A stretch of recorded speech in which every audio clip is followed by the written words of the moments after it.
안녕하세요. 저는 결혼한 지 1년이 채 안 된 20대 후반의 여성입니다. 사귀는 동안 크게 다툰 일도 없었고 서로 성격도 비슷했기 때문에 결혼하면 잘 살 줄 알았습니다. 그런데 이렇게 허무하게 이혼을 하게 되었다는 사실이 지금도 믿기지가 않네요. 제가 이혼을 하게 된 이유는 바로 시어머니 때문입니다. 결혼식을 올리기 전까지 저희 시어머니가 이런 분일 거라곤 정말 상상도 못했네요. 남편과 저는 대학교에서 만나서 친구로 지내다 연인으로 발전한 사이입니다. 그래서 사실 연인으로 지낸 세월만 3년이지 그 이상의 시간을 알고 지냈고 종종 시부모님과 만나 식사도 같이 했었어요.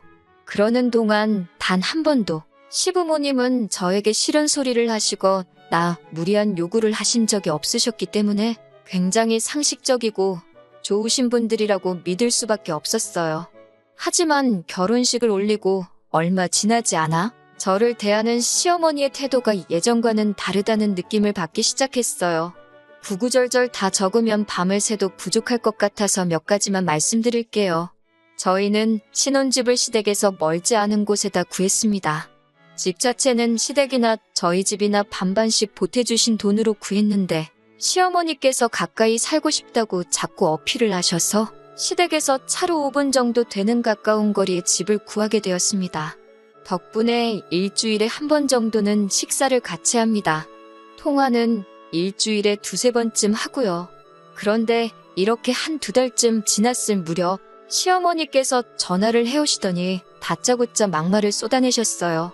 저더러 얼마나 대단한 일을 하길래 안부 전화도 안 하냐며 저에게 시부모가 죽어서 정말 썩어문드러져도 모를 거라 하셨습니다. 니네 부모님이 그렇게 가르쳤냐며 참 싸가지가 없다 하셨고요. 정확히 3일 전에 가족 다 같이 식사를 했고 그때 평소와 다름없이 분위기도 좋았어요. 당연히 시부모님 두 분 다 매우 건강하셨고요. 그런데 그 이후에 전화 안 했다고 이 정도로 욕을 먹을 일인가 싶었고 정말 어이가 없었습니다. 처음 겪는 상황에 너무 벙쪄서 일단은 죄송하다고 몇 번을 사과드렸어요. 이윽고 시어머니가 전화를 끊으시고서야 정말 내가 아는 그 시어머니한테 온 전화가 맞나 싶어서 몇 번이고 눈을 비비고 핸드폰을 들여다봤습니다. 퇴근한 남편에게 이야기하니 처음엔 믿지 않는 눈치였어요. 그래서 전화 걸려온 시간을 보여주면서 진짜로 그러셨다니까 시어머니가 혼자 집에 계시다 보니 외롭고 적적해서 그러신가 보다며 앞으론 하루에 한 번 정도는 먼저 연락을 드리라고 하더군요. 제가 남편한테 당신도 시어머니께 매일매일 하루에 한 번씩 전화드리고 있었냐고 물으니 자기는 원래 안 한다는 했습니다.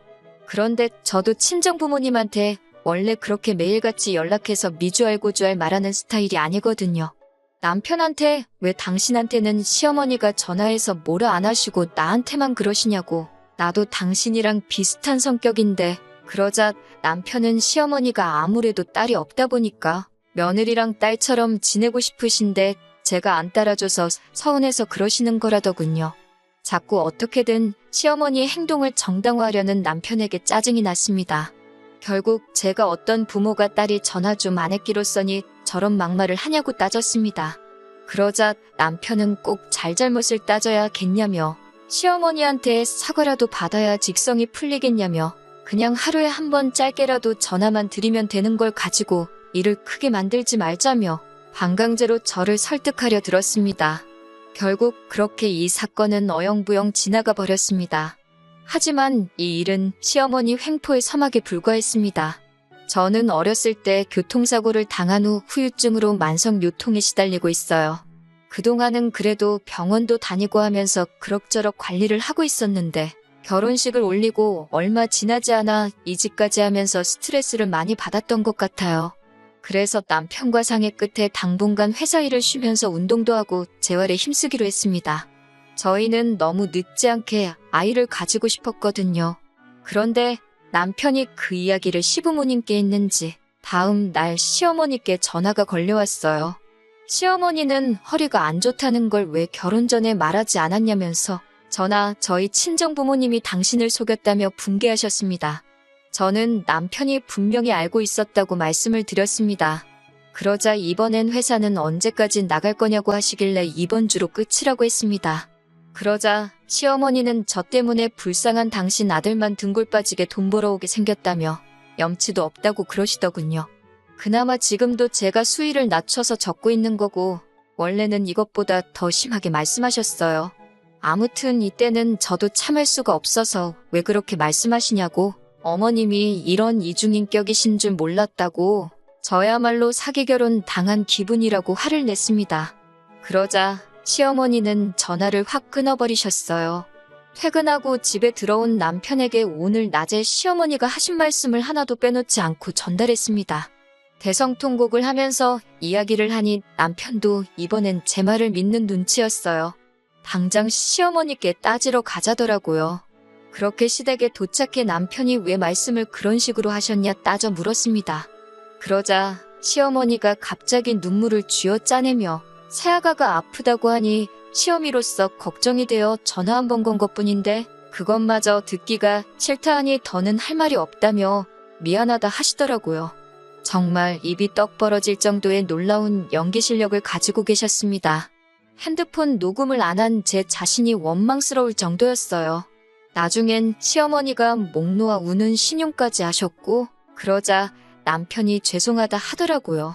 그러면서 저에게 저번부터 자꾸 일을 크게 만드는 것 같다며 아무리 며느리들이 시자만 들어가도 소름 끼쳐 한다지만 그래도 이건 아니지 않냐며 한숨을 내쉬곤 시부모님께 소란스럽게 해서 죄송하다고 사과를 하라고 했습니다. 급기야 남편은 제 목덜미를 짓누르다시피 하더니 억지로 저를 무릎 꿇게 하더군요. 저는 결국 시댁을 뛰쳐나와 집까지 걸어오면서 정말 미친 여자처럼 울었습니다. 그 일 이후로 남편과 헤어져야겠다는 생각을 했습니다. 사이코 같은 시어머니 때문에 정신이 어떻게 될 것만 같았고 남편은 제 말을 믿어주지 않았으니까요. 하지만 머리로는 헤어져야지 생각하면서도 쉽게 결단을 내리지 못했습니다. 이혼녀가 된다는 두려움이 컸던 거예요. 결국 결단을 내리지 못하고 며칠 동안 시간만 흘러갔어요. 스트레스 때문인지 몸이 좋지가 않아서 병원을 찾았다가 제가 임신을 했다는 놀라운 소식을 듣게 되었습니다. 임신 4주차였어요. 이혼을 생각했던 마음도 눈 녹듯 사라졌고 남편과 저는 서로 노력하며 살자고 다짐했습니다. 그 어느 때보다 행복하고 기뻤어요. 그리고 2주 후 임신 6주차가 되었을 때 찾은 병원에서 뱃속의 아이가 쌍둥이라는 사실을 알게 되었어요. 자연 임신의 일란성 쌍둥이로 굉장히 드문 경우라고 하더군요. 하지만 임신을 알아차렸을 때부터 허리 통증이 점점 더 심해져 왔습니다. 일어서면 왼쪽 다리가 너무 저리고 시간이 지나도 통증이 사라지질 않았어요. 진통제를 먹거나 주사를 맞을 수도 없었기에 온몸을 비틀며 스트레칭을 하는 게 전부였습니다. 통증으로 인한 스트레스는 저를 예민하게 만들었고 입덧도 심해져만 갔어요. 특히 시어머니는 제가 임신했다는 이야기를 듣고는 자꾸 저희 집에 오려고 하셨습니다. 남편은 출근했고 시어머니가 좋은 소리를 하러 오실 리가 없다고 생각했기에 어떻게든 못 오시게 하고 싶었지만 방법이 없더라고요. 사실 남편에게 한 번 부탁을 했었는데 남편은 오히려 임신한 며느리를 챙겨주고 싶어서 그러시는데 어떻게 못 가게 하냐며 저에게 서운하다고 하더라고요. 그러다 제가 결국 시어머니랑 완전히 연을 끊게 된 건 얼마 전 있었던 사건 때문이에요. 임신 6주차에 병원을 찾아 처음 쌍둥이라는 걸 알게 되었을 때 의사 선생님이 둘 중 하나의 심장 소리가 안 들린다고 아마 곧 도태될 거라고 하셨습니다.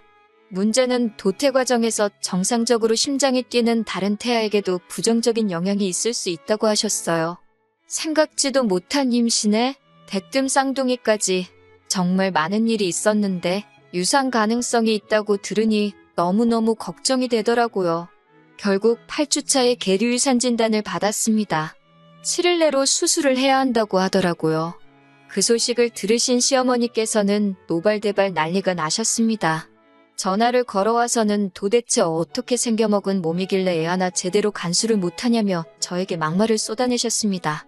그런 식으로 말씀하시는 시어머니를 보니 화도 나고 속도 상했지만 그래도 뭘 모르시니 저러시겠지 싶어서 계류유산은 특별한 이유 없이 발생하는 일이라 제 잘못이 아니라고 설명을 해드렸어요. 하지만 시어머니는 들으실 생각이 아예 없으셨습니다. 그냥 처음부터 저를 비난하고 싶으셨던 거겠지요. 저에게 애 낳기 싫어서 몰래 약이라도 먹은 거 아니냐고 그러시더군요. 제가 어떻게 그런 말씀을 하실 수 있냐고 하니까 맨날 허리 아프다고 징징거리지 않았냐면서 임신하니까 허리 더 아플까봐 그런 거 아니냐고 하셨습니다. 제가 진짜 어이가 없어서 제가 일부러 그랬다면 진작에 병원 가서 수술했지 뭐하러 죽은 애를 뱃속에 품고 다녔겠냐고 따졌습니다. 그러자 시어머니가 하시는 말씀이 당신도 그런 비슷한 일이 있었는데 배가 얼마나 아프고 피도 얼마나 많이 났는지 모른다면서 저는 당신이 보기에 너무 멀쩡하다고 의심스럽다고 하더군요. 더 이상 이런 대화를 하면서 이런 대접을 받을 필요가 없다 싶었습니다. 그나마 다행인 건 얼마 전 핸드폰을 바꿨는데 통화가 자동 녹음이 되게끔 설정이 되어 있었더라고요. 의도치 않게 시어머니의 폭언이 제 핸드폰에 고스란히 담기게 되었습니다. 저는 가타부타 설명 없이 남편에게 그 녹음 파일을 보냈습니다. 얼마 있다가 남편에게 전화가 걸려와서는 이게 다 무슨 소리냐고 묻더라고요.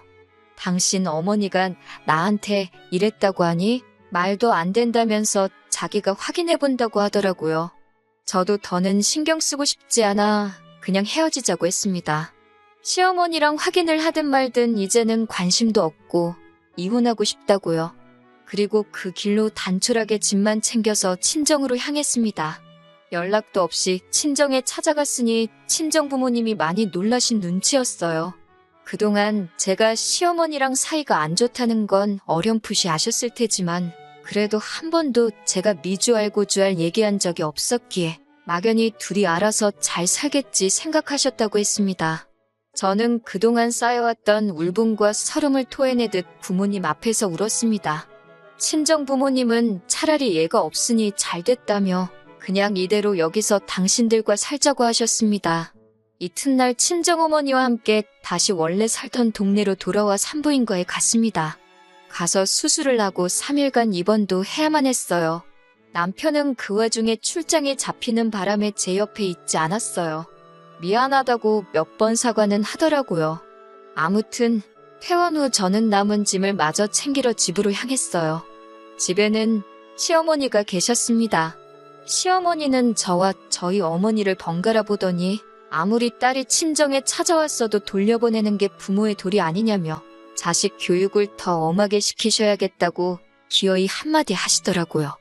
그리고 저는 처음으로 저희 친정어머니가 다른 사람 머리채 잡는 모습을 보게 되었습니다. 친정어머니는 제가 생전 듣도 보도 못한 쌍욕을 하시며 시어머니께 오늘 너 죽고 나 죽자며 달라드셨습니다. 시끄러운 싸움 소리에 옆집 부부가 쫓아나왔다가 두 분의 싸움을 말리셨는데 나중에 보니 저희 친정어머니 손에 머리카락이 한 움큼 잡혀 있었네요. 사돈끼리 이렇게까지 싸웠으니 더는 수습할 방법이 없었고 결국 남편과도 이혼하게 되었습니다. 남편에게 시어머니가 하신 폭언을 들려주며 합의 이혼을 할 건지 아니면 소송으로 가고 싶은지 물었습니다. 남편은 처음부터 자기가 방패막이가 돼줬어야 하는데 그러질 못했다며 미안하다고 하더군요. 그러면서 합의 이혼으로 하고 전세보증금은 저더러 다 가지라고 했습니다. 사실 남편이 모은 돈이었으면 그동안의 정을 봐서라도 돌려줬을 텐데 전부 시어머니가 대출받으신 돈인 걸 알았기에 그냥 위자료 명목으로 받았습니다. 그리고 지금 저는 학교 다닐 때부터 해보고 싶었던 미술 공부를 하며 지내고 있어요. 얼마 전에 미처 챙겨가지 못한 물건이 있어서 남편을 따로 만나게 되었습니다. 남편이 말하길 저와 이혼하게 된 것도 자기 어머니 성격이 사이코라는 것도 지금 우리 동기들 사이에 다 소문이 나면서 많은 친구를 잃게 되었다고 하더군요. 저더러 누가 혹시 자기에 대해서 물어보면 좋게 좀 이야기를 해줄 수 있겠냐고 부탁을 해왔고요. 제가 한 번은 도대체 당신 어머니는 왜 나한테 그러신 거냐고 물으니 하나뿐인 아들을 새로운 여자한테 뺏긴 기분이었다고 그러시더랍니다. 어떻게 며느리를 질투의 대상으로 삼을 수 있는지 제 상식으론 도저히 이해가 되지 않았습니다. 남편도 이번 일을 계기로 시어머니를 다시 보게 되었다며 저에게 몇 번이고 미안하다고 했습니다. 지금은 남편과 저는 서로 행복을 빌어주는 사이가 되었고, 시어머니는 남편이 알아서 잘 모시겠지요. 사실 크게 관심이 없습니다. 이제는 돌아선 남남이니까요. 아마 시어머니 살아계신 동안에는 남편이 다시 결혼을 하지는 않을 거예요. 어렵게 되찾은 아들을 다시 빼앗기진 않을 거 아니에요? 다시 결혼하지 않는 게 남편과 만날 상대에게도 더 좋을 거 아니에요? 아무쪼록 소중한 아들 끼고 행복하게 사셨으면 좋겠네요.